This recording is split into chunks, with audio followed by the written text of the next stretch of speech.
All right, are we ready to get started? I think we are. Welcome to the final presentations for I-CCEW Fall 2022. A bit more enthusiasm, people. There we go. There we go. It's a terrific turnout today here in person and on our live stream. Thank you all for coming to support our students and to stay in touch with the latest of I-CCEW. It's great to have you here. For those of you that are perhaps new to the family, a brief description. We are an innovation consulting organization. We help entrepreneurs, businesses that want to grow through a new product or service and help provide them the guidance and direction and aspiration for them to be able to achieve their goals and their dreams. This semester reflects that history and that direction. Working with a terrific entrepreneur in Tulsa, Shanice Brown, to help her shape her direction for helping small businesses. Working with the largest oil and gas company, one of the largest companies in the world, shape their capital plans and decide on a capital project. Working with a local entrepreneur, you may have heard of him, Simple Modern, small local business, trying to launch their next billion-dollar business plan. Working with an Oklahoma City and OU entrepreneur and inventor and researcher to develop a cancer drug. So all of those reflect the kinds of clients that we aspire to help and have provided amazing experiences for our students that will differentiate them and define their future careers. We've had a terrific semester, not just in our internship program, but also beyond. So we've been able to reinvigorate post-COVID our international exchange program. Working with the Gaylord College, we recently brought 20 entrepreneurs from Sri Lanka, Bangladesh, India to Oklahoma and placed them in businesses similar to theirs back home for a period of 4 weeks. And we just recently wrapped up that exchange, and I'll be taking entrepreneurs back to those countries here from Oklahoma for a very unique international experience.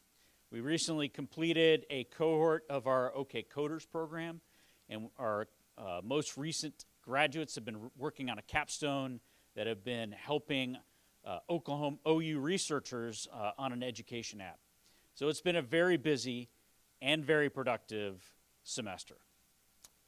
Unfortunately, it's a bit bittersweet as we say goodbye to our director, Sue Ringus, as she leaves to go launch and work on her business, Social Greenery. Very hard for me to put into words, you can come in here, Sue, the impact that she's had on the program. The impact started in a small farm in the middle of nowhere, Kansas, to the Ivy League, to a hedge fund, to a top business school, to one of the most influential consulting firms in the world, and raising an amazing family, including the I-CCEW family. It's hard for me to put into words. She's a colleague, she's a friend, she's a confidant, she's the mother of my first goddaughter. When I asked some of the people she's influenced, which includes hundreds of interns over the last decade, team leaders that she's taken under her wing over that period, the directors and fellows in our program, for the most part, are like her, high-achieving women. I asked them for some quotes about her. Here are a few of the comments. She inspired me to try new things, gave me confidence that I'd be successful, and taught me to be a compassionate leader. She was a consistent source of warmth and levity, a talent for highlighting where you could push your work without bringing you down. I trusted her for encouraging feedback. She's an example of someone I aspire to be.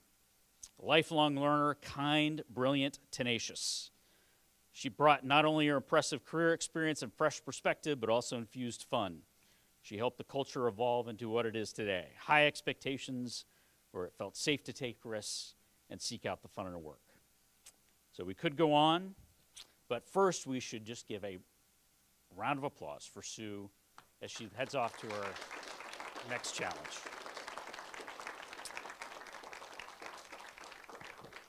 Let me leave you with this one very important thought, though. Go buy a tree or get a succulent bar brought to your workplace. How's that for a little plug? Okay. We could go on and on about Sue's impact, but we do need to get the presentation going, so let's go ahead and get started.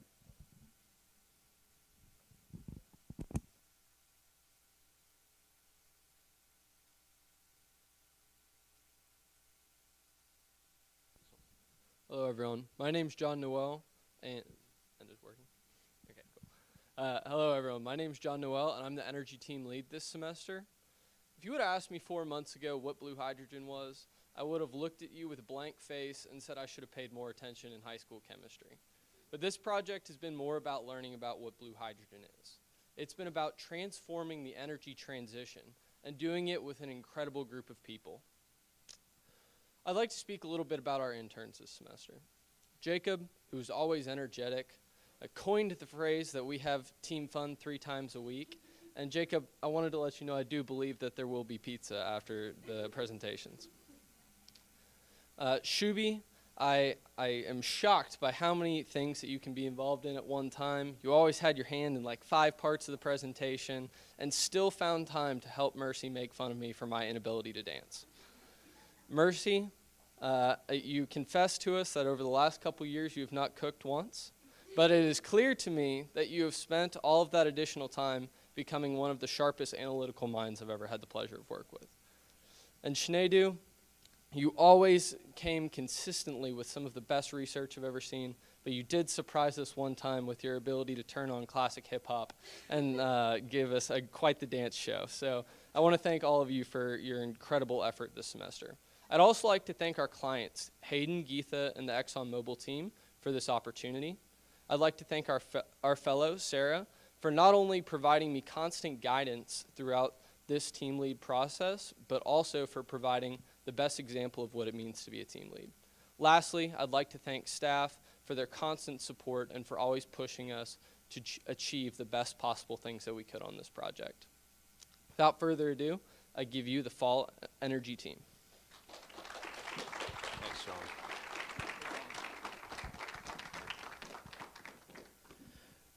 Good afternoon, everybody. Over the past 3 months, our team has had the opportunity of providing high-level work for our client, ExxonMobil, to ultimately deliver data-driven recommendations for how they can implement a blue hydrogen plant in the Permian Basin. Since August, we have conducted numerous interviews and extensive research and have ultimately come up with methods for utilizing and sourcing water that cuts consumption by 65%, as well as transportation methods of up to 500 kilometers. Additionally, we have identified a $5.8 billion market between the Permian Basin and Dallas-Fort Worth areas, and we have formulated a business model that achieves break-even within 3 years. These solutions help to solve some of the largest challenges that this project poses. I'm Jacob Paul, and with me today, Chinejin Sude, Marcin Dagure, Shubhashri Sathe. and we are the energy team.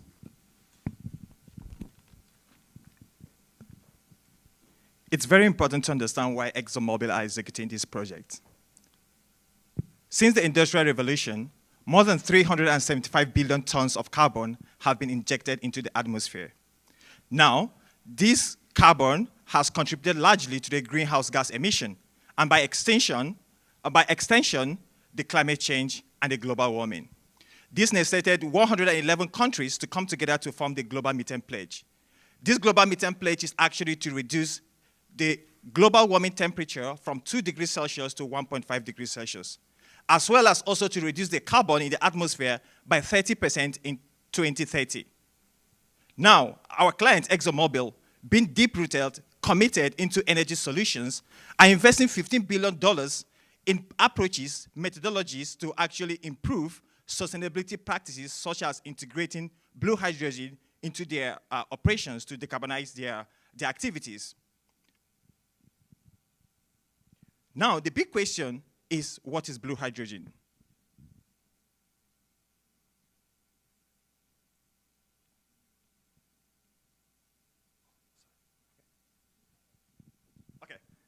So blue hydrogen is actually hydrogen produced from methane. Here, methane and water pass through the blue hydrogen plant to actually produce the hydrogen as well as the carbon dioxide. What makes blue hydrogen distinct and unique is actually the carbon extracted from these practices. This carbon is being injected into a form of sequestration or used in other industrial activities. The hydrogen produced can be used in other activities, such as the transportation and industrial activities, right? So what makes blue hydrogen unique here is actually the carbon extracted, and that is why ExxonMobil are integrating this to reduce their carbon footprint in their operation.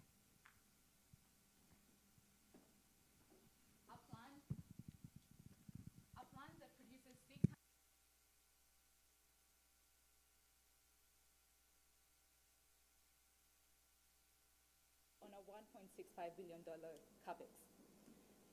Our team identified possible solutions that ExxonMobil could encounter to get this project up and running, but proposed solutions as well.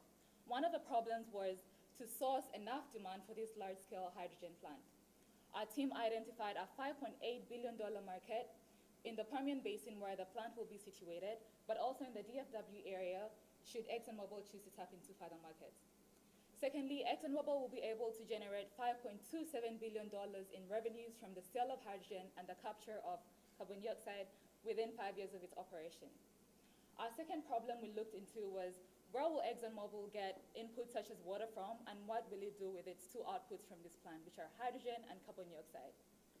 First, ExxonMobil should transform the available 3,000 total dissolved solids groundwater into boiler feed quality water to make it suitable for hydrogen production. Secondly, ExxonMobil should capture the carbon dioxide from this process to take advantage of the carbon credits from which it will generate 12% of its revenues. And lastly, our team identified an efficient and cost-effective transportation method to transport this hydrogen to a distance of up to 500 kilometers at a cost of 58 cents per kilogram of hydrogen.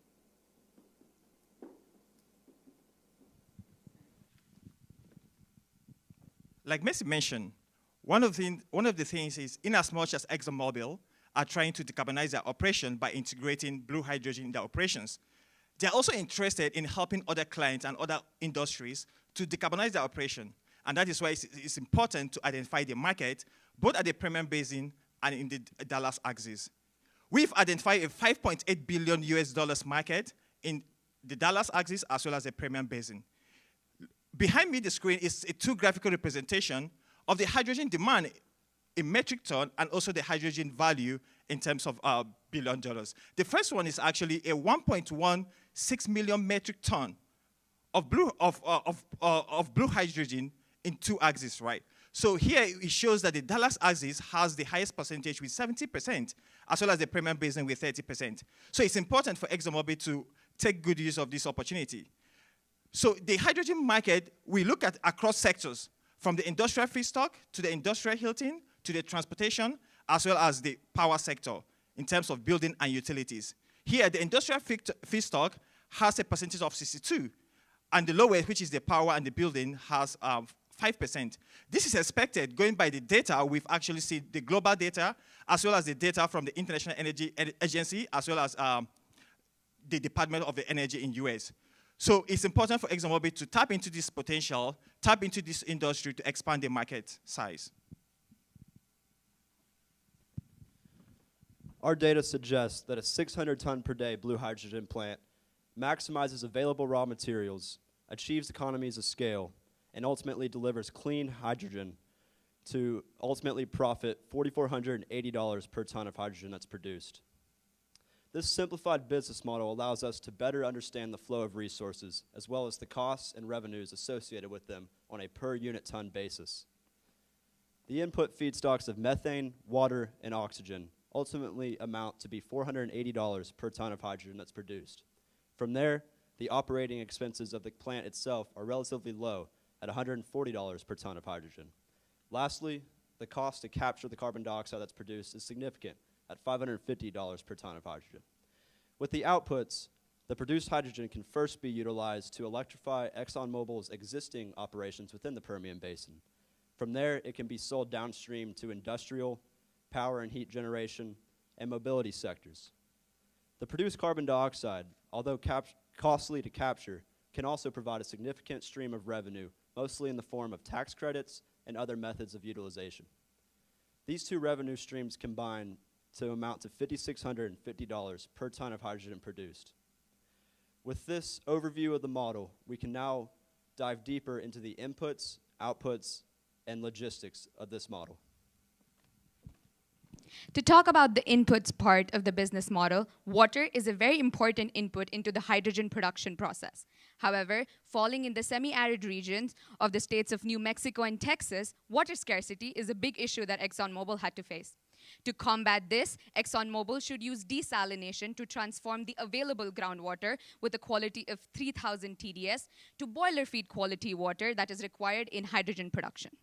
The map on the slide shows the total groundwater available in the Permian Basin through the Edward, Trinity, and Pecos aquifers. A unit used to measure the quality of groundwater is known as total dissolved solid, also known as TDS.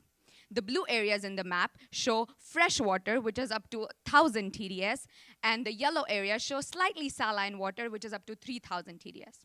However, the water required in hydrogen production is known as boiler feed quality water, which has TDS contents ranging from 625 to 1,000. To get to this quality from the groundwater quality, ExxonMobil needs to use the process of desalination, which is a pressurized process that leaves behind the contaminants, giving the desired quality of water at the end.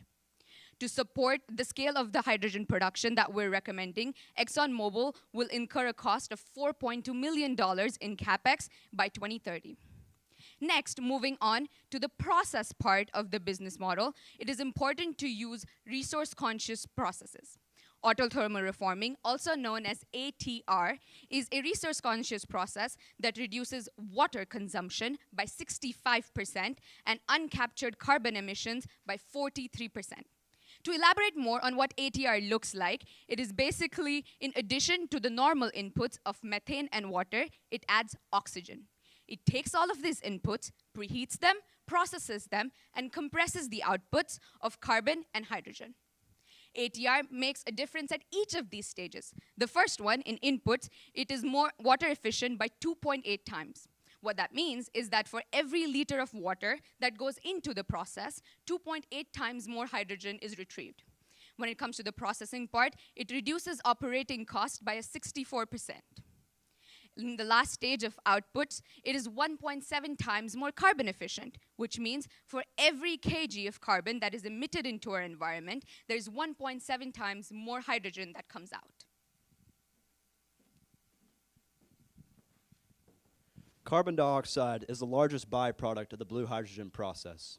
Although this is a costly component of the business model to capture it, 1.7 million tons of carbon dioxide would be captured yearly, generating an additional $47 million in revenue. Carbon capture, utilization, and sequestration is ultimately what makes this form of energy clean. This process, as shown behind me, involves capturing the produced carbon dioxide and injecting it into underground geological formations, most oftentimes salt caverns, deep saline formations, and depleted oil and gas reservoirs. As decarbonization efforts have increased over the years, so too has federal incentives, as tax credits of $80 per ton of carbon dioxide are given for direct sequestration. Additionally, another form of sequestering carbon dioxide involves first utilizing it for enhanced oil recovery. This is also incentivized with tax credits of $50 per ton of carbon dioxide. Currently, 350,000 barrels per day of oil are produced in the Permian Basin utilizing CO2 injection techniques. As ExxonMobil would not have to pay for their carbon dioxide, this could be a potential low-lift cost form of energy production and could fit easily into ExxonMobil's existing oil and gas operations. After this hydrogen is produced, if ExxonMobil is to transport it from the hydrogen plant to anywhere where the customer is, ExxonMobil should use pipelines as compared to the trucks, which also transport compressed hydrogen gas. They cost 85% less to transport 600 metric tons of hydrogen at a distance of 500 kilometers. The image behind me shows the unit costs associated with transporting each kilogram of hydrogen over different distances. To transport 600 metric tons, ExxonMobil needs 857 trucks. These have a capex of $159 million.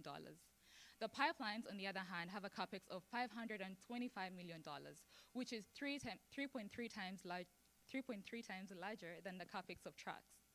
However, this capex for the pipelines of $525 million is equivalent to 11 months of using trucks to transport this hydrogen to its customers. Another thing to note is that trucks have a limited capacity of 0.7 metric tons per trip of hydrogen that is transported. However, pipelines can transport up to 80 metric tons at a go of hydrogen.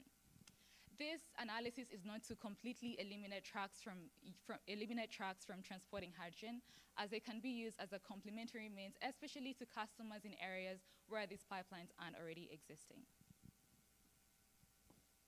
With this analysis of our business model, we've conducted an in-depth analysis on revenues and profitability and come up with an inclusive financial model. ExxonMobil will be able to generate $5.27 billion in revenues from the sale of hydrogen and the capture of carbon dioxide within 5 years of its operation. In year zero, ExxonMobil will have to spend $1.65 billion to build the hydrogen plant, build the water desalination plant, and to restructure the existing pipelines for hydrogen transport. Our financial model shows a scale-up of 400 metric tons in year one, and scaling up to 600 metric tons by the 5th year. This is to enable ExxonMobil to de-risk the technology, but to also prepare for market readiness. When the plant is at full capacity at 600 metric tons in the 5th year, ExxonMobil will be able to supply 60% of the demand in the Permian Basin and 20% of the demand of the combined demand from the Permian Basin and the DFW area. From our calculations, ExxonMobil will be profitable by the 3rd year, and they will have contributed positively to the environment by capturing 3.5 million metric tons of ExxonMobil aims to have this project operational by 2030. In order to be able to do that, they will first have to get the required permits and then move on to securing contracts for production as well as demand. In order to make this project successful, there are 2 parts of the next steps. The first one was steps they need to take before breaking ground, and the next ones after they break ground. Before they break ground, ExxonMobil will have to get all the internal approvals within the company, including financing. They will have to identify key technology providers for hydrogen production technology, as well as carbon capture. They'll have to get government permits for using the groundwater in the Permian Basin and private permits for restructuring the pipelines to be able to transport hydrogen. Lastly, they will have to work on the demand for this product, which means internally quantifying all the hydrogen that ExxonMobil will need, as well as securing partnerships within the Permian and Dallas-Fort Worth areas. After they break ground, they will have to work on procurement of inputs, which includes the construction of the water desalination plant, as well as internally sourcing methane. Lastly, they should begin their construction of the hydrogen production plant in 2027 before beginning operations of this project in 2030. Through this project, we've identified a $5.8 billion market that ExxonMobil could tap into within the regions of Permian and Dallas-Fort Worth areas, which is set to grow in the further years. Through a 600 ton per day scale, ExxonMobil will be able to break even in only 3 years, and while contributing to the environment positively by reducing 3.5 million metric tons of carbon emissions. I'd like to thank our client, ExxonMobil, for trusting us with this project, as well as Hayden and Geeta for being excellent mentors throughout this process. I'd like to thank you all for your attention and open the floor to any questions.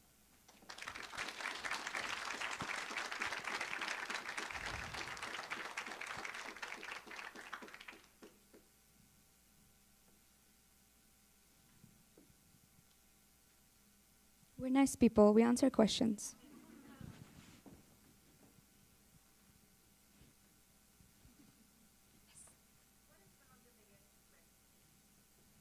So the question was, what are some of the biggest risks that the team has identified in this project? One of the biggest risks with a hydrogen production plant using an autothermal reforming technology is that it's a newer technology compared to the industry standard. Although it has been thoroughly researched and there are projects ready to go by as soon as 2024, there's still an avenue for maybe some risk when the project becomes operational. That is why we're recommending that ExxonMobil scales up from 400 tons per day to 600 tons per day in case there are any risks that they need to avoid. Thank you. Yes? If I heard correctly, you said about 365 million in revenue from the hydrogen, and maybe about 10% of that from the carbon capture and underground storage. Is that about right? Is that revenue from the CCUS, is that for tertiary recovery, selling that to oil fields, or other kinds of? Okay, the question was that the revenue that the team has counted from CCUS, was that from the tax credits or was that from the enhanced oil recovery process? So for our financial model, we assumed that all revenue associated with that would be just from the tax credits for direct sequestration, so $80 per ton of carbon dioxide. We assumed that because it's more constant as oil prices vary, and the cost of carbon dioxide for oil recovery varies with that as well. So we just assumed $80 for direct sequestration.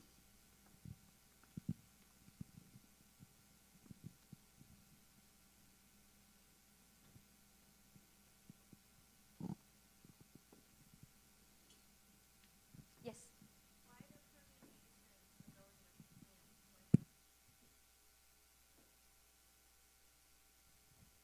The question was, why was the location chosen to be Permian Basin in spite of the water restraints in the area?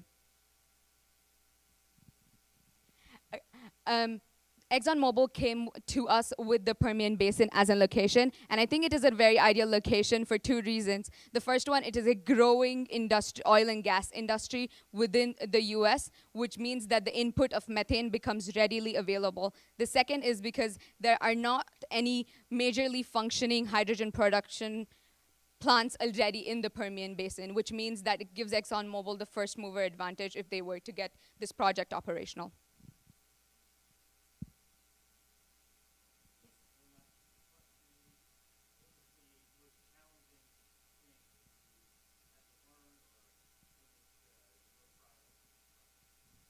The question was, what was the most challenging thing that the team had to fight with during this project? This will be our last question. I think there were two aspects that were the most difficult to deal with. The first one, of course, as we mentioned in our presentation, was the water. However, we tapped into an unused source of water, being groundwater. And the second one was to identify and quantify demand that is available for ExxonMobil. Hydrogen is still a very new and growing market. So to find and be able to exactly quantify that, especially within a region of Permian Basin where it is not a prevalent product, I think those were the two main challenges that the team faced, if I can speak for the team. Thank you very much for your attention, and I hope you enjoy the rest of the presentations.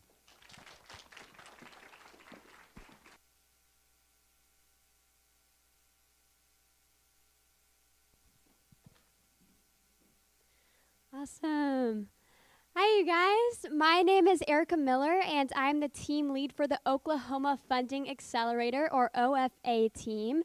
And I must say, it has been an absolute joy and honor to get to be on this team. So I don't know if you guys got a chance to look at your bulletins, but OFA is kind of different. All of our associates have gotten to work one-on-one with the client, which they'll talk about later, but they've been working with 3D printed space capsules, SOC 2 audits, and business incubators, among other things. So when you first take a look at it, it can seem very intimidating.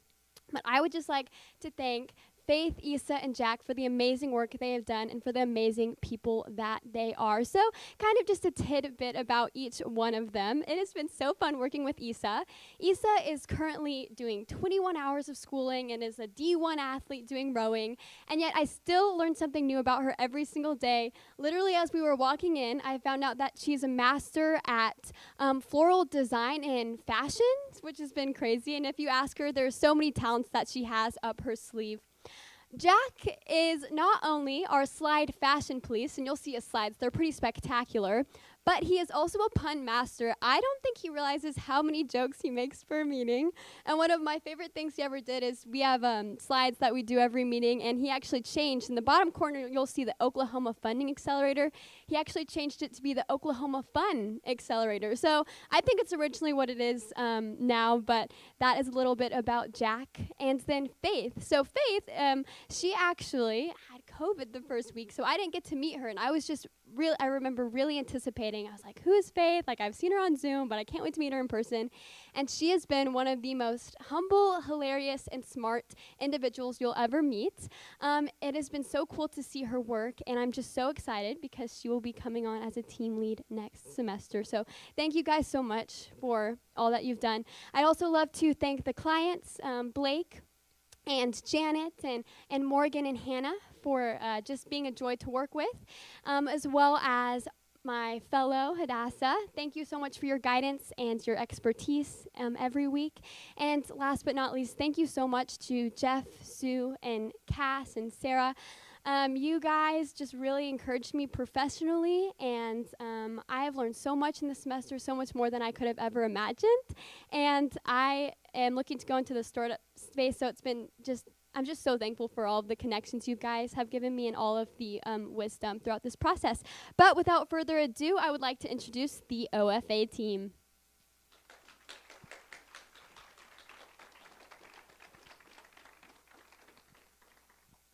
Hi everyone. So like Erica just mentioned, we are the OFA team. We are a little different than the other groups. We are a team of 3 consulting associates that are working on a one-on-one basis with our startup to address any problems or opportunities that arise throughout the semester.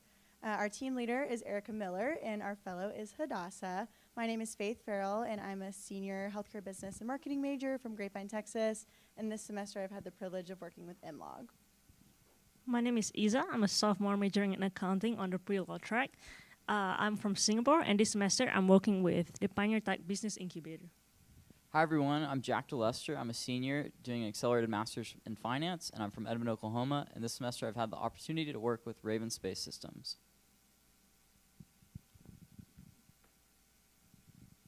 So this semester I'm working with the Pioneer Tech Business Incubator. I'm working directly with the Innovation and Incubator Manager, Jeanette Schwab. Since 1973, Pioneer Tech Business Incubator has hosted 63 companies, and their main priority is to provide guides to startup companies and startups in the Ponca City area with the hope of economic development in the area. This semester, they've tasked me with finding industries that they could serve and creating a growth plan for the incubator itself. So Pioneer Tech Business Incubator could serve 2 industries, the home remodeling industry and the food production industries. All of these industries were chosen based on their growth potential, the fit for them in Ponca City, and the possibility of the incubator serving them.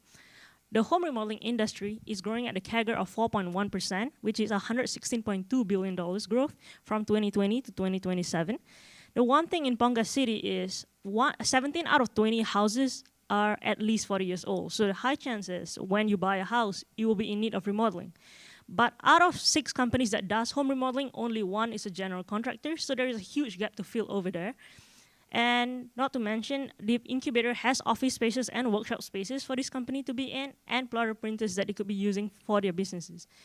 The second industry is the food production industry, growing at a CAGR of 4.2%, which is a $38.9 billion growth from 2021 to 2029. The food production industry has, compared to the US average of small business restaurants to population, Ponca City has the ability to add 50% more restaurants in the area, not to mention an entire main street that could feed those restaurants, those food production companies. And also there's been an interest by food production companies in the incubator itself. The incubator has office spaces and a kitchen incubator.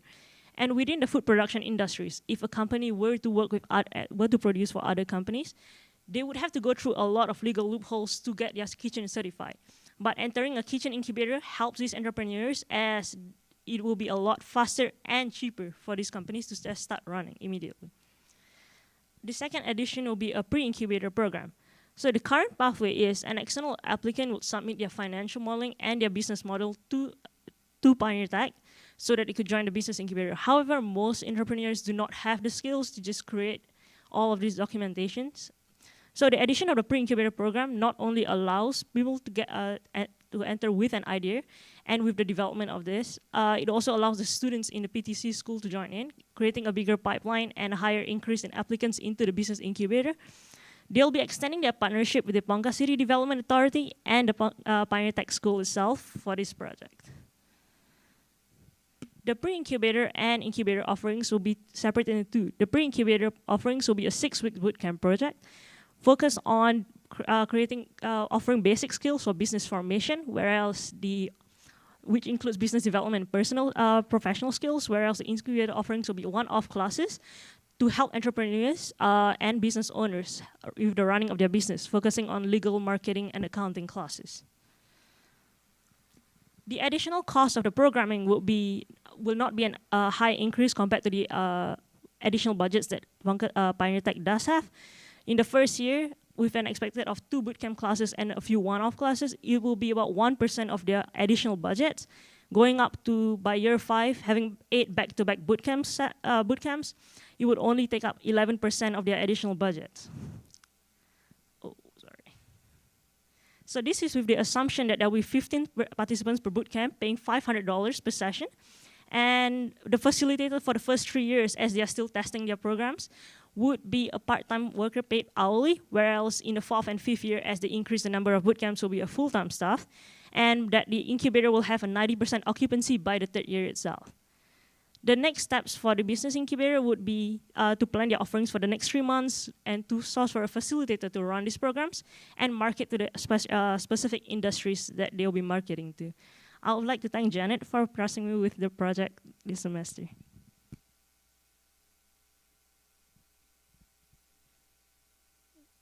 Thank you, Isa. So this semester, I've had the privilege of working with Imlog. And Imlog is the parent company of the tax management software Boss Tax, and they seek to make tax day easier for solo entrepreneurs and independent contractors.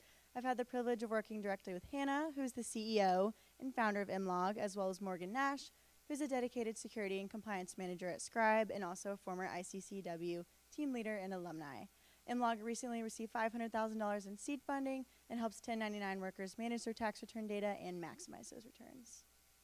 A SOC 2 certification with an emphasis on security is crucial for Imlog's partnership-driven business model. So Imlog's business model is reliant upon partnerships with vendors and their clients. This is an example of what their business model currently looks like, where they partner with organizations such as Princess House, which employs people who will directly sell products such as kitchenware, and in return, Imlog gets access to their customer base, which has a large number of potential 1099 filers who could use Imlog services now or in the future. So our challenge for this semester is helping them prepare for and pass a SOC 2 audit, which is a voluntary auditing procedure that tech companies can go through to demonstrate a commitment to protecting their customers' data in Q1 of 2023 so they can get more of these partnerships in the future and be well prepared.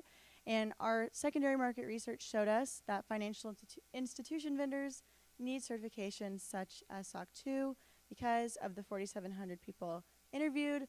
64% reported having to conduct an audit or assessment to gain a business partner. 14% said they actually lost out on a business deal because they didn't have a certification such as SOC 2, and 90% say that a SOC 2 certification or similar was a deciding factor when choosing a vendor. All these to show just how important SOC 2 is to gaining more partnerships and growing. A controls and maturity matrix is what we use to track our progress in meeting the audit objectives this semester. So to start out, we made a sheet with all of the objectives as listed by the AICPA for a SOC 2 Type 1 audit, and then listed those out as well as a description of what that control was demonstrating. These were in categories such as HR, vulnerability scannings, things of that sort, and then did description, and then if it was already implemented or not, so if it already existed, how mature it was, ranging from is the policy just created to is it actually being tracked and managed, positive evidence, so what would satisfy the need for that objective in the auditor's eyes, negative evidence if applicable, and then we created the need column on the far right to address any gaps. So anything that we thought didn't meet the requirements with what they already had, we added in that column to draft up later. And our initial assessment showed that about 70% of the objectives had at least one piece of evidence correlating with them. And then our goal is to have 100% of these objectives being fully completed with all the evidence they need by the end of the project. So Imlog has gaps to close on 22 of the 35 objectives. These gaps could be either because the policy doesn't exist at all, or it's just not up to the standards of maturity that an auditor would be looking for when actually going through this process. So what that looked like, for example, closing the gap, was we had this objective, which was CC 1.1, looking at dedication to ethics and integrity, And positive evidence could have been a code of conduct, ethics code, anything of that sort, and that was not already existing. So we went in and drafted it. This is actually the ethics policy that me and Morgan worked on and what we will be handing over at the end of the semester. So this is what closing that gap looks like, and this is what we did on all of the 22 where there was a gap that needed to be filled. And finally, Drata provides the best trade-off long-term for services and price for maintenance of SOC 2. So we compared the 3 best automation softwares on the market. It was Drata, Vanta, and SecureFrame. We looked at their pricing as well as what their features were and decided that Drata was the best option, not only because of its competitive pricing, but it also had all the features that MLOG would need for this audit. And the only thing it didn't have was data loss prevention, which we determined was not important because they have a CTO and technical team that will be dealing with that. So overall, Drata was the best option, but the amount of money that's required up front isn't really feasible right now for where MLOG is at. So we are actually recommending that they use Drata once they secure Series A funding and get a little more people on board. This will significantly reduce time spent on future audits and will also put essentially all of their compliance needs on autopilot going forward. Next steps for MLOG include getting all of the drafts of the policies and procedures ready and then completing the actual audit in March. So January, we'll finish wrapping up policies and procedures, getting that all in one place. February, reaching out to the CPA firm that MLOG chooses, as well as hiring any additional onboarding if necessary. And then in March, completing the actual audit and hopefully passing. So now to Jack to talk about Raven Space Systems. Awesome. Thank you, Faith. As I mentioned earlier, this semester I've had the opportunity to work with Raven Space Systems. Raven creates 3D printed aerospace-grade materials. It's a company based out of Kansas City, founded by 2 OU alum, and they specialize in high-performance thermoset composites, and they're looking to enter the space reentry capsule market. Raven's target customers are in the $1.3 billion service providers and facilities capability market. The global space economy is valued at $369 billion. It's seen rapid growth over the $469 billion and seen rapid growth over the past few years, especially with the anticipated decommissioning of the International Space Station by 2030. Raven's total addressable market is around $77 billion, and it's comprised of companies anywhere from these new private space stations going up all the way down to the end user consumers like the tire brand Goodyear that can benefit from research in space. Raven's target market is the $1.3 billion service providers and facilities capability market, which can be broken down into 4 main industries, which are in-space manufacturing, the Air Force Rocket Cargo Program, microgravity research, and asteroid mining. Of these 4, we found that microgravity research is the best for Raven to pursue in the near term because these companies have experienced the most rapid growth. They're going to space today, not just in 5 to 10 years. They also are the easiest to contact, especially compared to the Air Force Rocket Cargo Program, where it can be very difficult to get a hold of the right person. And also these clients have the strongest customer base. And this is because they're going to space today, and also there's significant revenue potential for doing so. The pharmaceutical industry alone can gain $2.9 to $4.2 billion in annual untapped revenue just by doing microgravity research. Raven should prioritize on building relationships with implementation partners and funders. As you can see from this business model that Raven could use, it starts out with a funder like the NASA or ISS National Lab. They fund a researcher looking to do research in space, such as MicroGRX, who does pharmaceutical research. They would then use one of the funder's implementation partners to build the necessary hardware for their experiment to take place. That implementation partner would then use a capsule provider like Raven to build the capsule necessary for their experiment, and then also handle logistics of getting it to and from space. So Raven would then build that capsule, handle the logistics, and also partner with a rocket company to send that capsule to space. Raven can reach $1.75 million in profitability as soon as 2026 by selling 2 to 3 capsules per year. As you can see from the 6-year growth model, Raven's going to have some pretty significant costs in years 1 through 4. These are mainly going to be associated with building up their team from 2 employees to around 10, and then also developing their printer to be able to build these full-size capsules. Some of the main assumptions that we have are that they'll have their first sale in 2025, that they'll have around $8 million in pre-sale R&D expenses, and that they will be able to obtain $1 million in grant funding, about $20 million in Series A and seed funding, and finally that they'll be able to sell these capsules for $3.5 million for the smaller one, and around $7 million for the medium-sized capsule. And they're going to hopefully quickly move from that small capsule to the medium capsule because the medium capsule has a bigger market and is more profitable. Raven should prioritize seeking venture capital funding along with grant funding so that they can test their first prototype. Obtaining $1 million in grant funding over the next year or two, and along with $5 to $10 million in seed funding, will be crucial in setting themselves up to test their first capsule prototype. And with that, I'd love to thank my client, Blake from Raven Space Systems, for giving me this opportunity this semester, and would love to open up the floor for questions.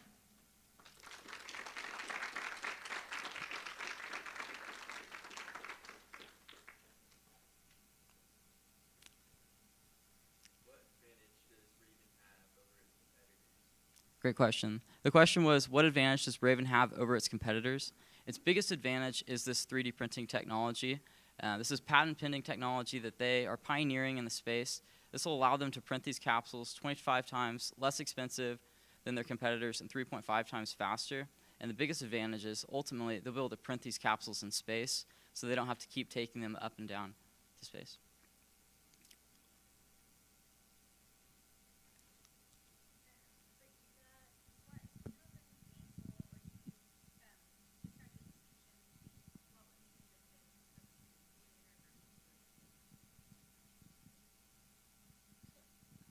So you're wondering if there is any difference between companies that will fit the business incubator and within the pre-incubator program? So for the pre-incubator programs are individuals or companies that are just starting out or with an idea without a proper business model or financial plan. The admissions to the pre-incubator requires those two documents, and the pre-incubator program helps set them up and prepare them for the application itself, not to mention basic skills such as networking skills and presentation skills as they're starting their business and developing it. Whereas the incubator program is when they have all of those ready and it's time to just start the running of the business. So for example, the accounting class, preparing for their registrations as an LLC, not to mention the legal documentations that they need for each industries as they start running.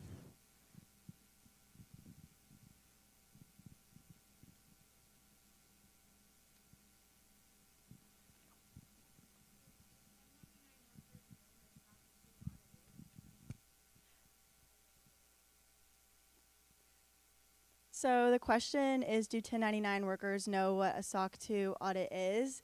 The answer is they might, but these audits are mainly for the Princess House or the Herbalife, the Uber Eats, the whoever you're working for, because the certification is more for the company and not as much for the end user, because a lot of times a company will partner. If you're working for Uber Eats and they're partnered with TurboTax, you have to use TurboTax, and you wouldn't know if they're SOC 2 certified or not. So it's nice to have. It's really helpful for business deals, but it is more for the business deal, the partnership aspect of it, and not as much for the end user. I believe we have time for one more question.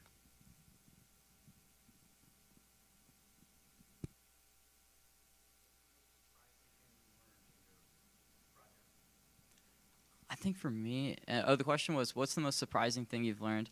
For me, it's just how many different businesses are in space and like how rapidly that industry is growing. I didn't realize that the International Space Station was going to be decommissioning within the next decade, and the impact that would have, and how the industry is becoming a lot more commercialized because of it.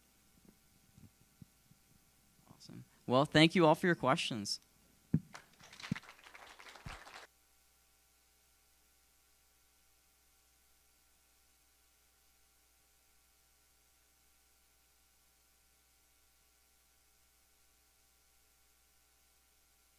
Hello, my name is Peyton Nealis, and I'm the Agile Product Design Team Lead. On APD, we not only create a business and financial model, but actually make a product. This semester, we will be feeding the future generations of America by making a baby bottle. This team has been fantastic and are truly a very spirited group, especially when it comes to trivia.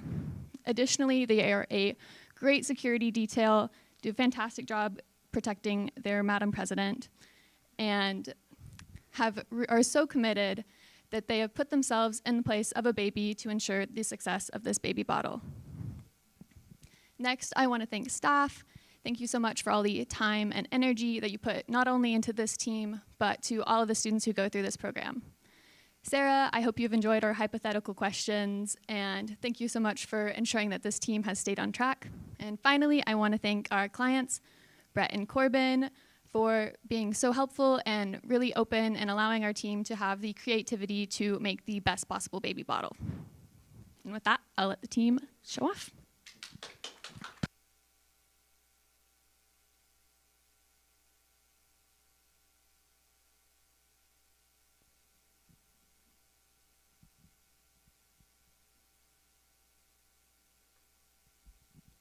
Hello and welcome.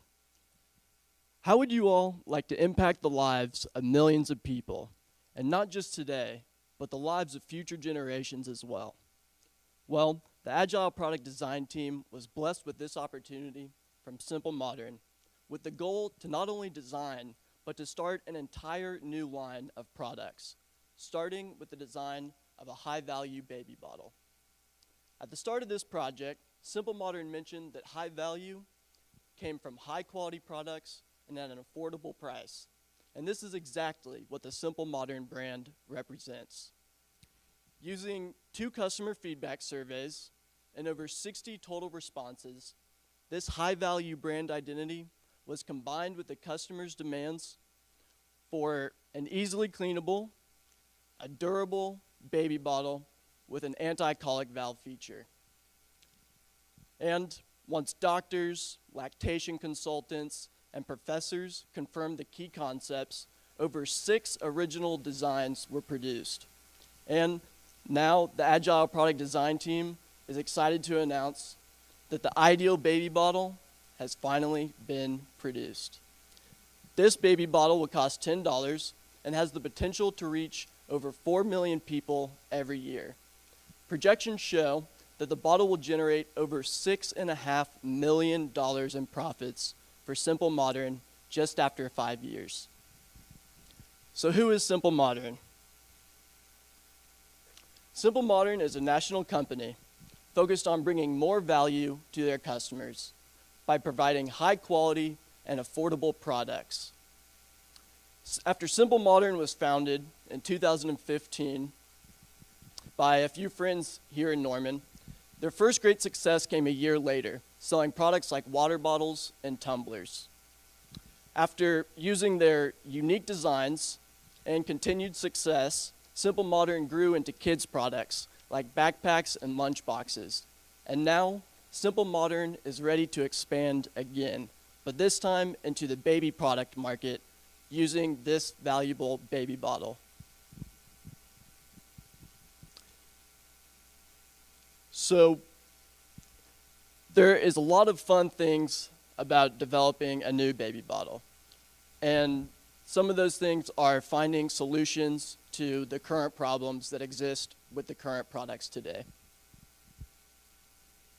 After our primary research, the problems that our respondents came up with were the product safety, the caregiver experience, and the user's comfort.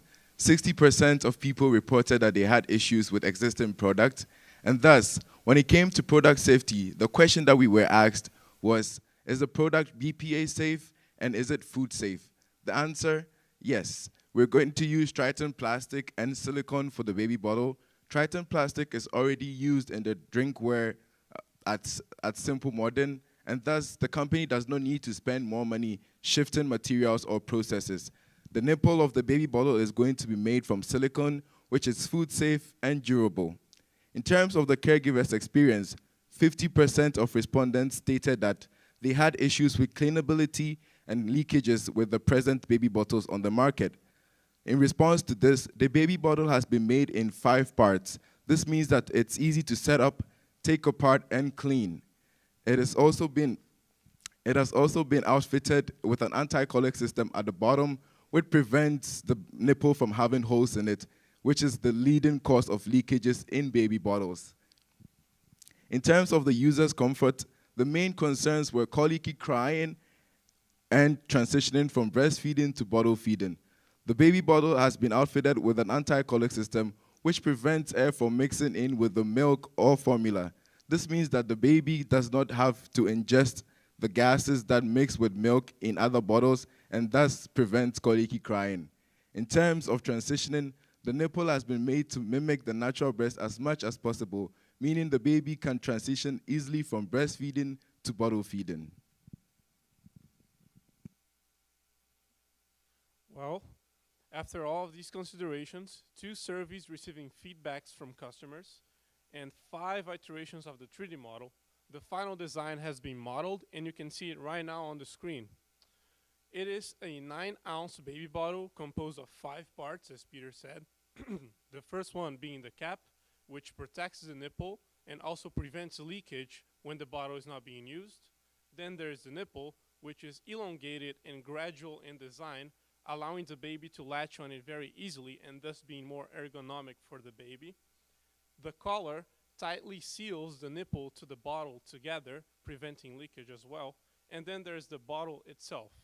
The bottle is made of gentle curves and has no sharp angles or edges. It also has a very high diameter to height ratio, so you can reach every part of it with a sponge, and it's very easy to clean. It is also microwave safe, dishwasher safe, and freezer safe. Then there is the anti-colic valve system, which is placed at the bottom. You can see it enlarged to your right. The anti-colic is important to prevent colicky crying for the baby after it feeds, because sometimes it ingests air bubbles with the milk or baby formula, which makes him gaseous after. The anti-colic works by stabilizing the pressure inside the bottle as the baby drinks and allowing for the baby to have an even flow of milk or baby formula. So air would come in through the bottom and through that tiny slit that you can see at the top, preventing the colicky crying that usually happens when you feed a baby with a bottle. With this revolutionary baby bottle design, Simple Modern is looking at sharing in a market of 4.4 million consumers. This number represents mothers in the US who have infants under 2 years of age and bottle feed exclusively.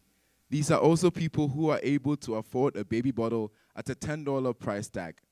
Mothers were chosen as the main market because they account for 80% of shoppers from households across the US. The price tag of $10 means that if each consumer purchases 10 baby bottles, which is the typical or average amount of baby bottles that a baby goes through from 3 months to 6 months, Simple Modern is looking at sharing in a total of $440 million.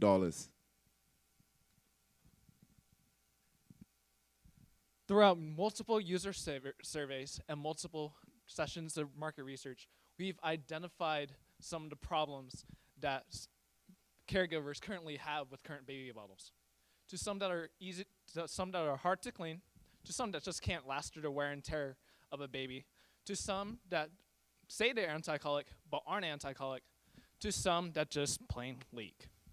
We at Simple Modern have identified the things that need to be in the ideal baby bottle, and we've designed our baby bottle in order to be easy to clean, durable, anti-colic, leak-proof, while also being easy to assemble and easy for the baby to latch on in order to delight caregivers and babies alike. Simple Modern will then deliver these baby bottles to babies by first sending designs and licensing to manufacturers that are overseas or here at the OKC plant that will be opening up really soon this year. These baby bottles will then be delivered from these manufacturing plants to retailers, either online, such as Amazon, or in store, such as Walmart and Target. Customers and consumers can now purchase these baby bottles for a price point of around $10. Simple Modern stands to make a profit of around $3 per bottle, considering how caregivers usually purchase their bottles 80% in store compared to 20% online. After year 0, caregivers can give back their feedback to Simple Modern, where Simple Modern will then reiterate and improve their design. Throughout the next 5 years, Simple Modern stands to make around $6.8 million in profit with an initial unit creation of around 500,000. These Simple Modern will then grow their market around 3.5% with around 37,000 bottles being made.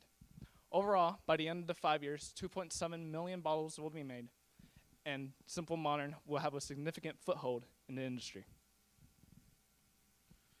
Before all that, though, there are still a couple steps a Simple Modern needs to take before launching this product. First, their own team of experts and engineers will validate the product, receive feedback from customers, and ensure that customer satisfaction is met, something that Simple Modern is very serious about. Then, arranging suppliers would not be a great difficulty for a company of the size of Simple Modern, and also the molds must be made and produced for every single part of the bottle.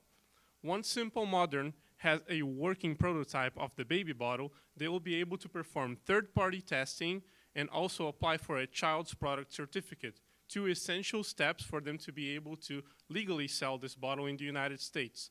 And lastly, but most importantly perhaps, the marketing strategy for this bottle needs to be finalized, focusing more on the channels where baby bottles sell the most, which are retailer stores such as Walmart and Target.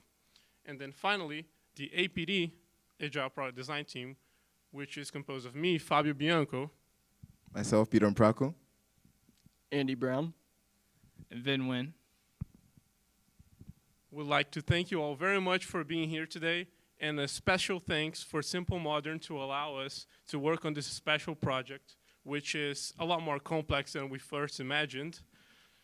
And so thank you all, especially Brett and Corbin, for this.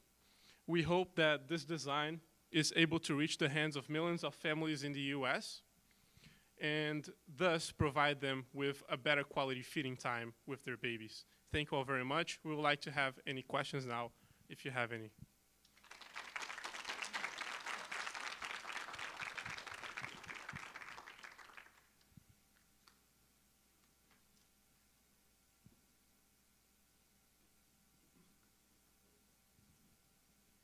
Any questions?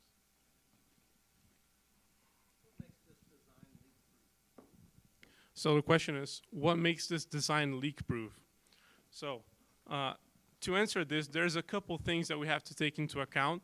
First of all, the part where it leaks the most with anti-colic system bottles is the anti-colic system. So, for example, the Dr. Brown's anti-colic, which is one of the most used around, has a straw that goes all the way to the bottom of the bottle, and then when the baby turns the bottle around to drink, a little bit of milk may flow through that straw and out of the bottle. So also, we must ensure that no milk or baby formula escapes from the collar. So to ensure that, we made sure that the nipple through the inside, it covers not only the collar, but all the way to the opening of the bottle and is compressed by the collar, such that there is no space for the milk to flow through it. Also, in the anti-colic system, we have added a stopper, so when it is not being used, you can add that stopper in there for like shaking your baby formula or whatever other activities you have, so it doesn't leak as well. There at the back. So how do we test our designs? I think Andy can take this one. So for testing a new product, especially the baby bottle, the testing is usually, or it's required to be done by a third party. However, we weren't sure how an anti-colic system would even work, or how the flow rate was going to change depending on the presence of a valve and also the varying sizes of the nipples.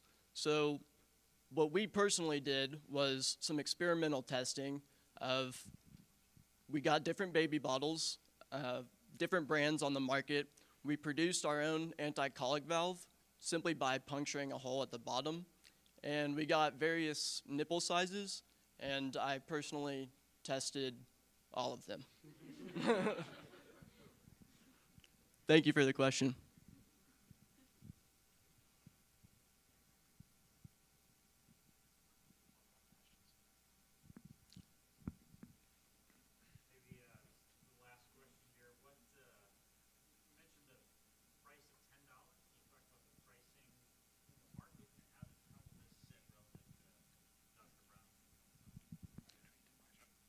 So your question is why we chose $10 as a price point. Correspondence with Simple Modern showed that they wanted a baby bottle that was more on the high end, and currently on the market you have bottles ranging from a price of $6 to $12. And with the innovation that comes with the baby bottle, including the anti-colic valve, among other innovations, we believe that a price point of $10 is fair and reflective of how much effort that has been put in the bottle, and also reflects what Simple Modern looks for in how much their product should be priced. Thank you. All right, thank you so much.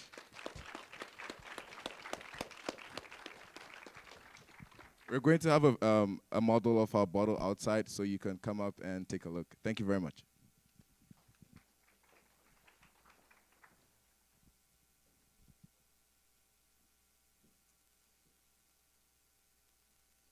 All right. Hello, everyone. My name is Donald Albers. Excuse my voice. I think I was cheering a little too hard at Bedlam and kind of lost it. But I'm here representing the Oklahoma City team, so I'm not one of the Norman teams. So this will be more of a condensed pitch, I guess. And if you are interested in the full project, I would suggest coming to our full presentation next Thursday in the OKC area. But just to get a little started, I've had the pleasure of working on a very interesting project focused on a cancer development drug with my partner, John Hendricks, my team lead, Buyana, and our fellow, Reedy. It's been a very interesting project up to this point. It's not every day you can say you're working on a drug that's addressing cancer and can save a lot of lives. So with the project as a whole, just to give a little bit of background on what OK1 is. OK1 started in development all the way back in 1992 and just recently went into phase 1 trials. So it's very exciting for this drug. It's come straight out of OU, and what my team has been primarily focused on is how do we get this drug to the market. In order to get to some of our recommendations, we've had to conduct various interviews, around 15 interviews as of this point, with doctors, CEOs, subject matter experts in intellectual property, as well as conducting various surveys to address some of our potential markets. Now, before I get too much into a little brief overview of our markets, I'll just give you a little bit of a high-level overview as to what this drug really is. Now, OK1 is a drug that interferes with the binding of certain proteins, ultimately interfering with cancerous or damaged cells in the body that allows the body to ultimately eliminate the threat. Now, I say cancerous or damaged cells because OK1 has the ability to target different types of ailments, different types of cancer, kidney damage, all these things we've analyzed during our project, and we've primarily been focused on its gynecologic cancer use case as well as kidney damage use case. Now, OK1 is able to target specific proteins, so it's not targeting any healthy cells. The nanocrystallization formulation, which is another aspect of this drug, really increases its solubility in the body, which is a main problem that a lot of drugs face in the pharmaceutical industry. And lastly, the drug is very convenient for the user. So how do we take all these great benefits of this drug and get it to market? Well, that's been what our team has been primarily focused on, really looking in how can we commercialize this. In doing this, we've investigated the paths of 3 patents that are currently surrounding this drug. These are pending patents, but they surround a combination therapy use case for gynecologic cancer, a kidney damage use case, as well as the nanocrystal formulation patent. In looking at each of these patents, we've looked into the market analysis for 3 separate markets for OK1. This would be a gynecologic cancer market, a kidney damage market, and then an added benefit of a potential nutraceutical use case. So you can think of this as a dietary supplement. Lastly, we've been developing these business models and financial projections to see what funds are going to be required to get OK1 to market. Now to give just a brief overview of these markets as a whole, we see OK1 as being able to target with its entire portfolio around 18 million individuals, which is a lot. Specifically looking into gynecologic cancer, we see this market as being quite attractive. Around 10 billion is spent each year in the US, and we see OK1 as being able to target around 74 100,000 individuals. This combination cancer therapy patent that we currently have with gynecologic cancer use case should expire in 2039. By that point, we can see potentially $624 million in royalties paid to OU. Now as we move to kidney damage, it's a much larger market. This would be a potential use case for the treatment of hypertensive and diabetic kidney damage. A lot more people are affected by this ailment in the United States, so it's a very attractive market. This is also our youngest patent that we have right now, so we expect an expiration in 2041, at which point OU could potentially see a cumulative $517 million in royalties. Lastly, our third market that we've looked into is the nutraceutical market. As I mentioned, this is more of a dietary pill supplement. And you know, as Americans, we spend around $35 billion each year on pill supplements. So very attractive market. For OK1, we see around 10.5 million users being the initial starting point for OK1. These would be, you know, cancer survivors and people who are more likely to take supplements. For this route, we've seen that a different type of patent would be required for the client. But ultimately, if they choose to go a patent route, they could see close to $80 million in royalties over 20 years. Now, what does this look like on the financial side? Well, from our models, we predict potentially up to $14 billion to $33 billion in after-tax profit for the entire OK1 portfolio. So this would be for every single project successfully getting off the ground and having an entire lifetime. Now, in funds required, which is primarily what our client is interested in, we see around $1.1 billion in funds required to get all these projects up to where they can enter the market. This might seem like a crazy amount, but the pharmaceutical industry, this is pretty standard. We see an expected break-even point in around 13 years, which is, again, very standard, 13 years from today. And all in all, OU, if every single project is successful, we see around $1.1 billion in royalties going to OU, which is incredible. So on that note, I'm going to leave this as a little teaser to hopefully get you interested to come by next Thursday, where you can see my entire team. It won't just be me up here. So I just want to thank you for your time and letting me be here. And I'm excited to introduce the SOBA team.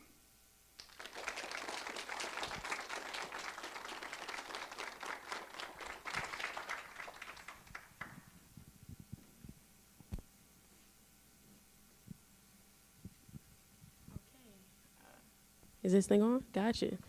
All right, so the one that you've all been waiting for, the final presentation of the day. So honestly, we have had the privilege of working with Shanice on an app for bartering. Shanice Brown, she is a Swift UI developer out of Tulsa. She's amazing. She's been an amazing client. And so honestly, it's been a great opportunity. One thing that I know I've loved watching personally is I've loved watching a group of programmers become a development team. We've honestly grown over this time, and one thing that I will say is I had to whoop up on them at some bowling, you know. They had to get shown up, but I don't think they'll all agree I won, but I'm going to say I won. But no, honestly, it's too much to say about each of them, so I'm not going to go too in-depth, but I have loved watching them all develop and grow, and I think that you'll see that work amplified in this presentation. For the business team, so I don't know if we introduced ourselves, but I'm Emma, and this is Micaiah. And for the business team, it was also a huge privilege to work with amazing people, and just from the very beginning, them not really even being familiar with the bartering industry, and then seeing them grow into real bartering specialists was really rewarding. And we love to see that happening. And also, just the team has come together and worked on the project as one, and just seeing them helping each other, and it was really a great privilege. I'll just say a couple of words about my team.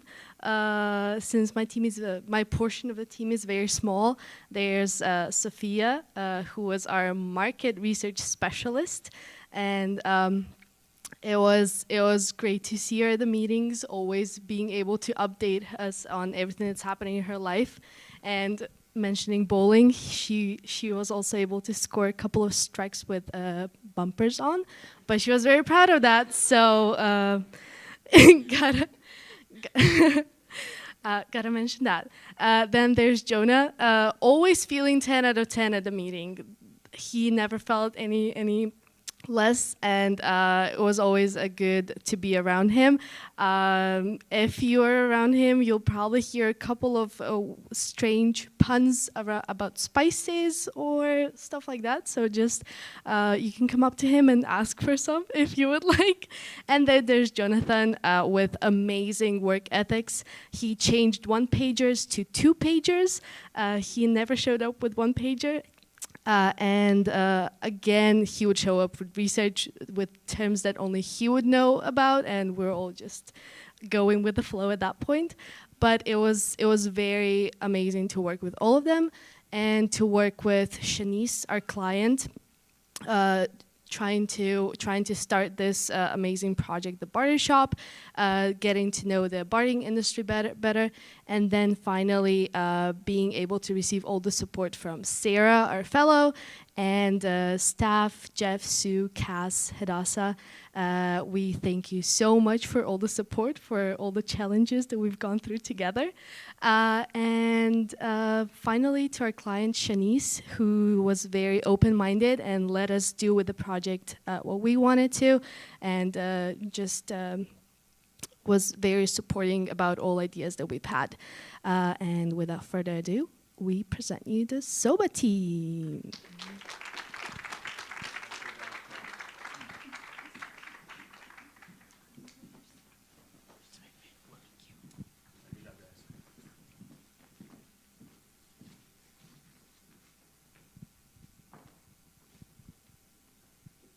Okay, so hi everyone. Thank you all so much for being here. We are the Software Business Accelerator team, also known as SOBA, and we'll get started with some quick introductions.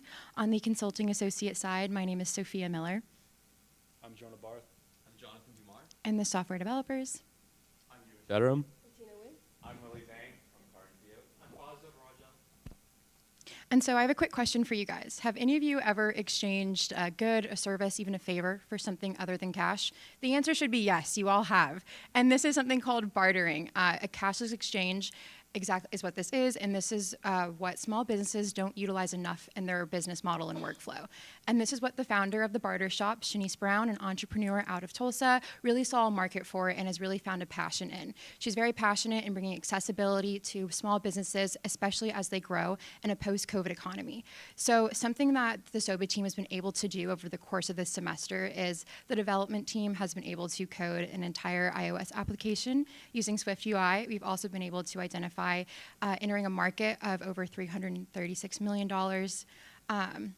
as well as a business model with 4 streams of revenue, as well as a free and premium subscription service, and a viable financial model that predicts breaking even within the 2nd year. We've also been able to conduct about 5 interviews with major competitors in the barter exchange sphere, as well as roughly 40 interviews with small businesses across the state of Oklahoma and surrounding states across varying industries. We've also been able to release a survey to gauge interest in bartering and kind of all the problems that happen there. So something that we were able to gain from this survey is exactly how to move forward with this project. Because first, to understand bartering in small businesses and how to make it something really accessible for them, we had to understand all of the problems. All right, so the Barter Shop will provide small businesses with vital resources and solutions to trade services online. When the company's founder, Shanice, first had the idea for a mobile barter platform, she saw businesses in the state of Oklahoma that were struggling. Many companies didn't have enough cash on hand to pay their operating expenses, so companies had to shut down, especially during the COVID economy. We verified these problems by speaking with Stan Thomas, a business owner in the state of Georgia. His advertising company would not have survived without bartering in the past. Our team's also spoken with over 40 small business owners in the state of Oklahoma, and we've learned a lot about preferences when it comes to bartering. With that being said, our team's identified 4 major problems that any barter exchange in our shoes must address. On the consumer side, there's many business owners that have little cash on hand, so they're not able to operate efficiently. Having the ability to barter with local other small businesses is one of the key ways that the barter shop plans to promote this cash growth. Using unused inventory and unused products that have cash invested into them to exchange with profitable goods in the nearby future is one of the ways we'll exchange that need. There's also a lot of business owners that don't have much experience with bartering, so they may not know the benefits that come with it or how a typical process works. Once the user is introduced into the application, we plan to educate every single client on how to use the application through a quick and easy tutorial of how to use the app. And on the platform side, potential clients may be concerned with fraud, or they may not think that other parties have their best interests at heart. With security being a main insurance, having the ability to require every user to upload an IRS tax form to align with industry standards, as well as two-factor authentication to allow for users to be legitimized is one of the key ways that users will be able to have a safe platform. And finally, no barter exchange can function unless users actively buy and sell services. So it's important that the barter shop encourage that. To promote users coming back to the app as well as equivalent exchanges, we plan to implement a virtual dollar that will be used in optional exchanges of services. All right, now that we've taken a look at some problems and solutions, we're going to look into the target market of the barter shop. So small non-franchise businesses with an excess inventory form the best target market for the barter shop. Through the various interviews we've been able to conduct, as well as some market research, we've identified some key points about the ideal consumer for the barter shop. And that includes, again, so small businesses with 0 to 20 employees. They're non-franchised. Typically, they're struggling to sell their inventory. It has an expiration date on it. It also has a low marginal cost or a high value. We've also been able to identify 5 key industries that are the most prevalent within the bartering sphere right now. They're actively engaging in cashless exchanges. Those industries being construction, food services, retail, healthcare, and professional services. This graph that you see here on the screen, or this graphic, kind of shows the breakdown of that. So within the US, there's over 28 million small businesses that fall within these confines. And applying all of those filters, we've been able to narrow it down to the target market of Oklahoma being about 140,000. So now we're going to take a look at an actual real-world example of a barter that took place just fairly recently. So with the Restoration Station is a reupholstery and restoration company out of OKC, who the founder of it, Blaine Pinard, is actually an I-CCEW alum. So we were able to connect with him and interview him about his experience.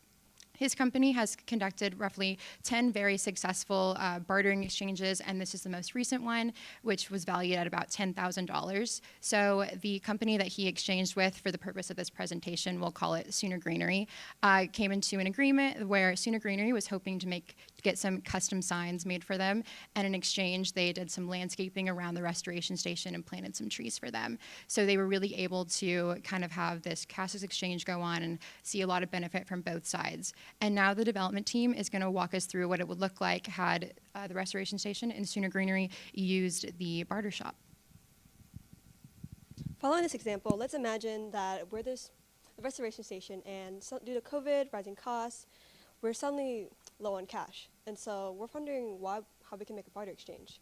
Upon downloading this app, the thing you'll be first met with is this login screen, where you're able to log in with the barter shop itself or with social media for your own convenience. So if it's the user's first time using the barter shop, they'll be brought to the create account screen that you see on the very left. And here they'll be able to use their email ID to sign up for the barter shop, as well as set up a two-factor authentication for additional security.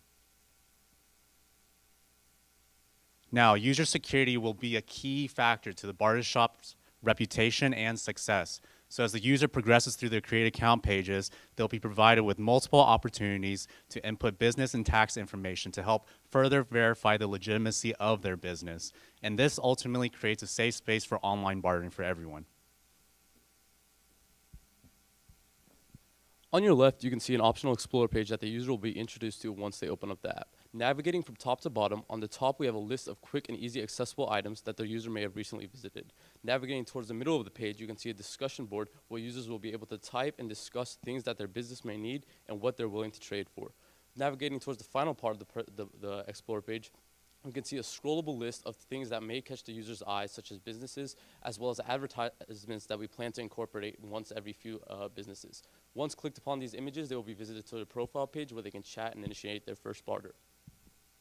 On the right, we have the search design page, where if the user knows exactly what they want or a general idea of what they want, they can start from the top with the search bar. The search bar implements a tag system feature where they can search with a tag or the exact company list that they have in mind. If not, we provide a general idea of 6 different services that they can search through with company list and profile pages. And after choosing your desired category from the search page, the user is brought to this view. Here, the user is presented with a list of all available businesses for their selected category.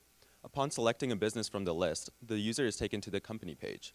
And the company page gives the user a little bit more information about their selected company, as well as the ability to chat and start negotiating. One of the key aspects of the barter shop is being able to negotiate with other companies and create connections. In order to do this, we have an in-app messaging platform. Once you click on a desired company, you can, on the left, you can click the chat now button on the bottom right to start negotiating, chatting with them. We recommend this process of in-app messaging platform to negotiate and reach the best deal as possible. All right. So upon hitting the yellow handshake button that you see at the very top left in the left screen, or top right, excuse me, they'll be brought to the screen that you see in the middle. This is the Initiate Barter page, and this is where the user can input the details of the offer they're making, as well as the barter bucks that they want to use to help leverage the exchange. And at the very bottom of the middle screen, you see the yellow Initiate Barter button.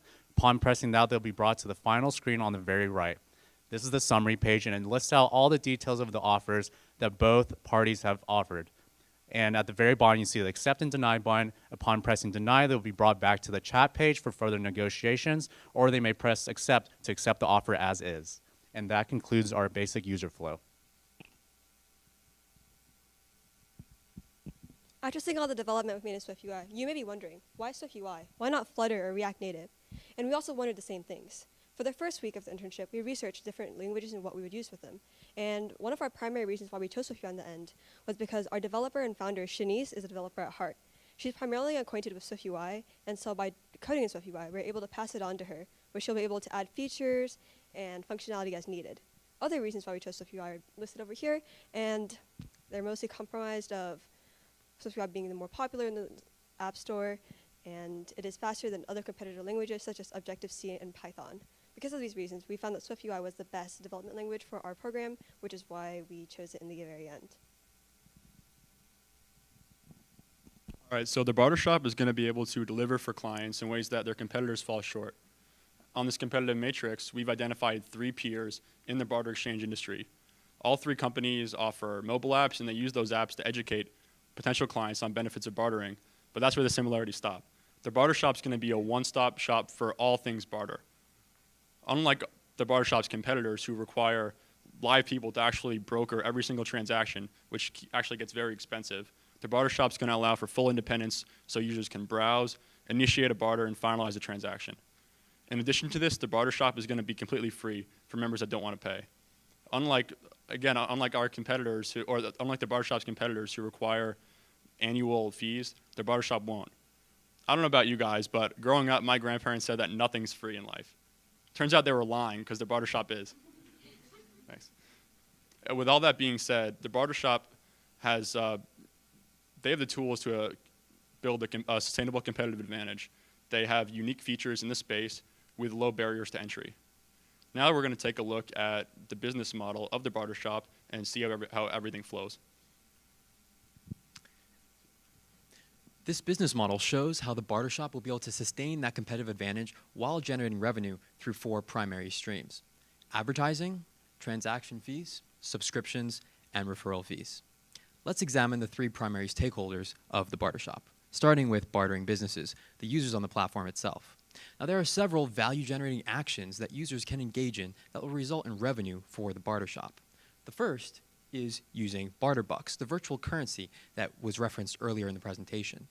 Now, barter bucks are useful for creating equivalent exchanges in situations where both parties might not be exchanging something of equal value. And whenever an exchange with barter bucks occurs, the barter shop will be able to take a small fee of about 5%, which is industry low. Additionally, users will be able to purchase barter bucks through the application as an in-app purchase. And after Apple's 15% App Store fees for small businesses, the barter shop will be able to earn 85% of that revenue.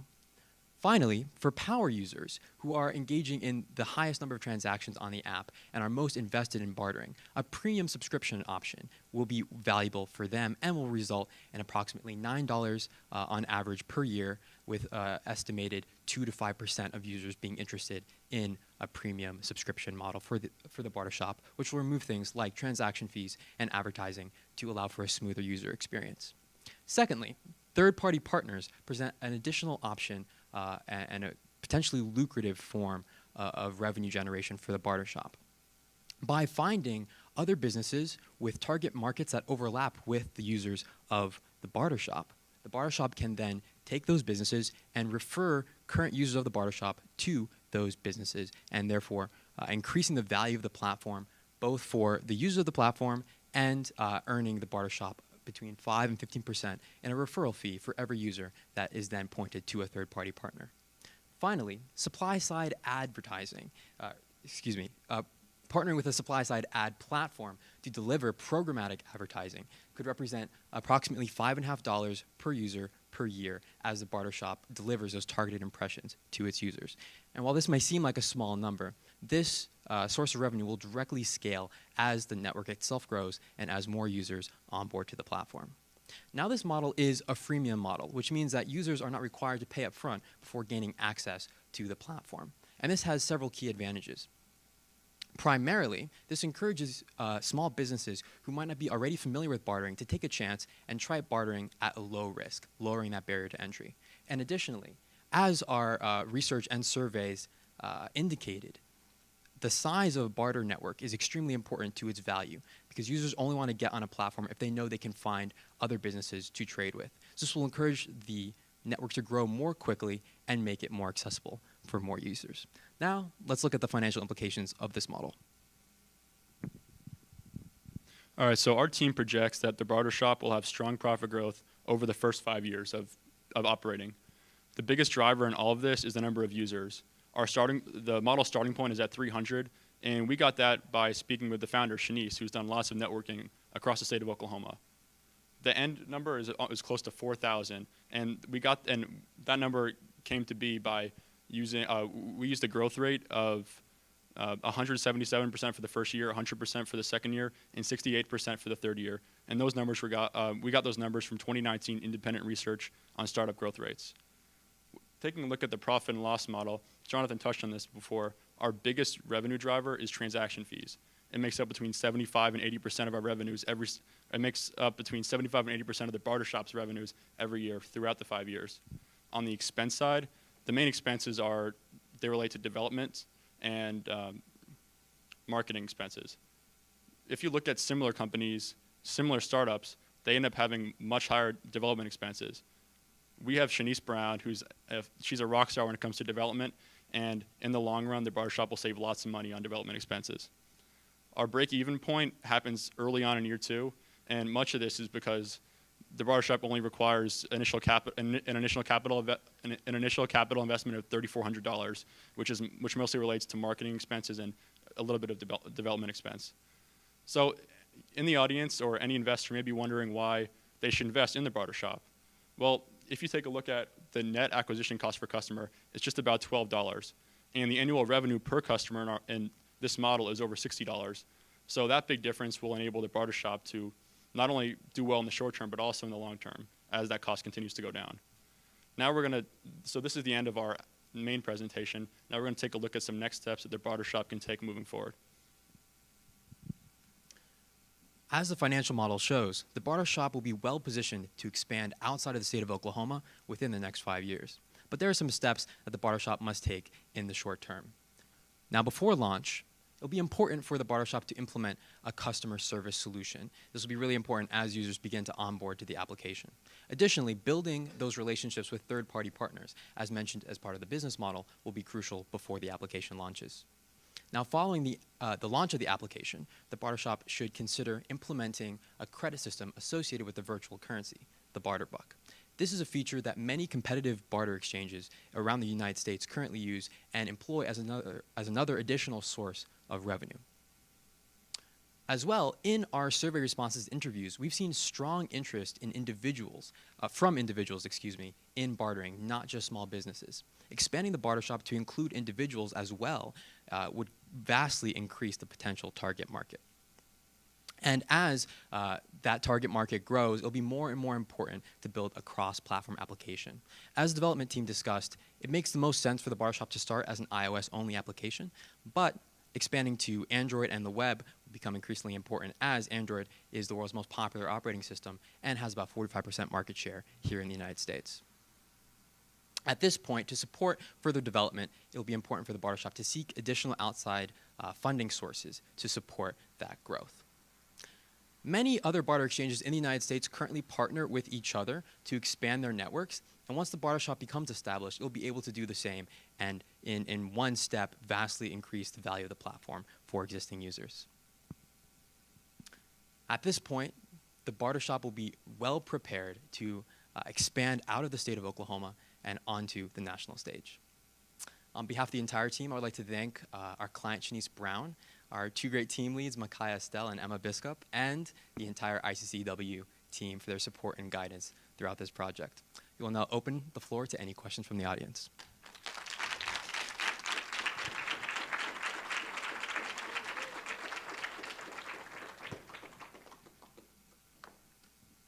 Yes.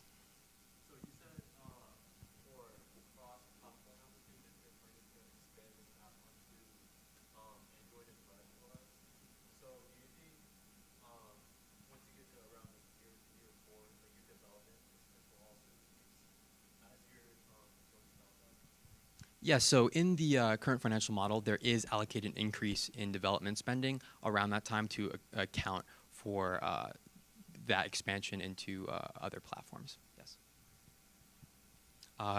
Yes, sir. Oh, okay, in the front first.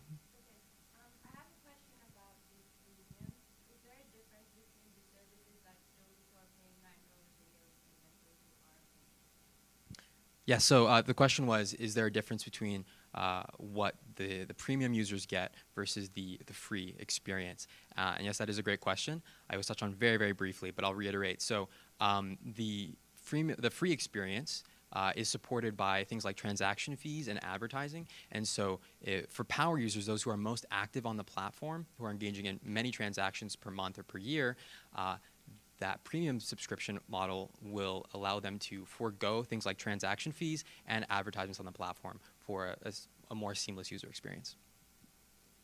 I'll take you, sir. Did you look into any tax issues or advantages for bartering versus purchases?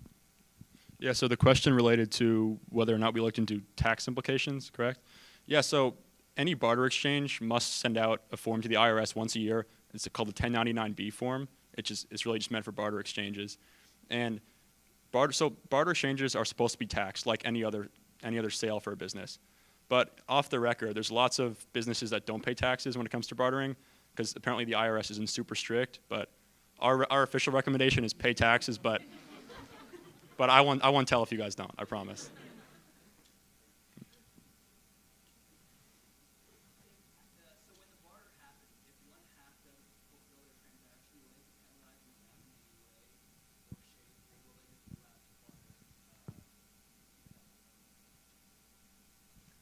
That is an excellent question. So the question was, if a user, as half the exchange, does not fulfill their part of the barter, will they be penalized by the application in any way? So yes and no. It is difficult for the application itself to verify whether a user has actually fulfilled their side of the barter. However, an important part of the app that is a potential opportunity in partnering with a third-party partner would be to allow users to enter into contracts with other bartering partners, which would give them some legal recourse if the other side didn't fulfill their end of the deal. And additionally, every business will have a rating system attached to their profile. So if your bartering partner does not fulfill their side of the deal, you can give them that 1-star review and let everyone know that they should be wary of bartering with that business. Thank you. Is this the last one? Oh, we have time for one more question. I'll take it here in the front.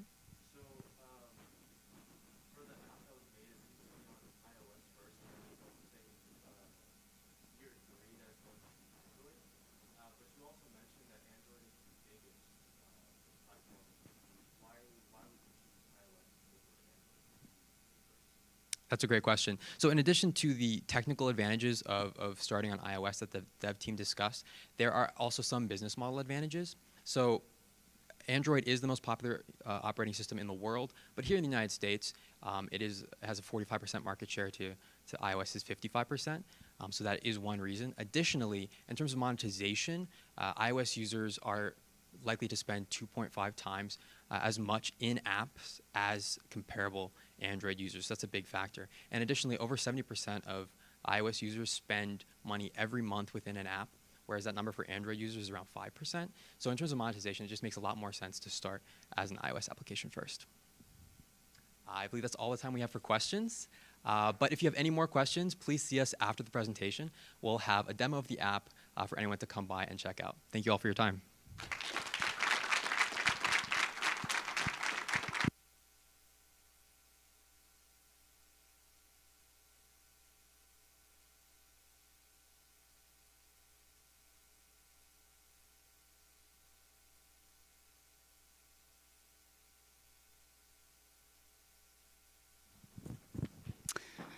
Okay, my name is Cassandra Rigsby. I am the Director of University Programs for I-CCEW. Could you please first just join me in giving these teams another round of applause?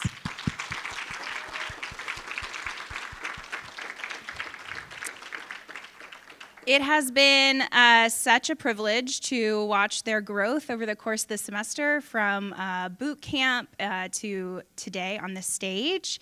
You're incredibly smart, gifted obviously, but also just incredibly professional, and I'm so excited to see what you'll go and do next. Before we dismiss today, I have the privilege of introducing our incoming cohort of I-CCEW interns, some of which have joined us here today. So incoming interns, as I say your name, please stand. Audience, please hold your applause till the end.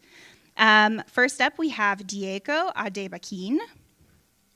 We have Derek Bowen, Melanie Bresnahan, Abdulhamid Fakoya, Daniel Jackson, Luca Jerkic,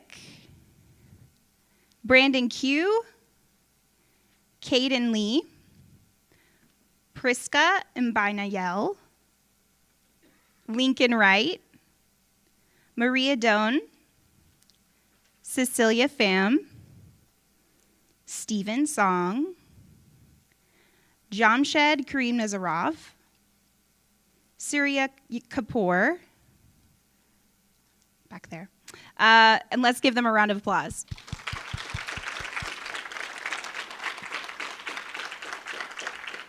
So if you join us again in April, you'll be able to see the incoming interns present their final recommendations on the stage. Leading them to success next semester, we have several current interns coming back. As I announced, please stand, feel free to applaud. Leading our software developers will be Tina Nguyen.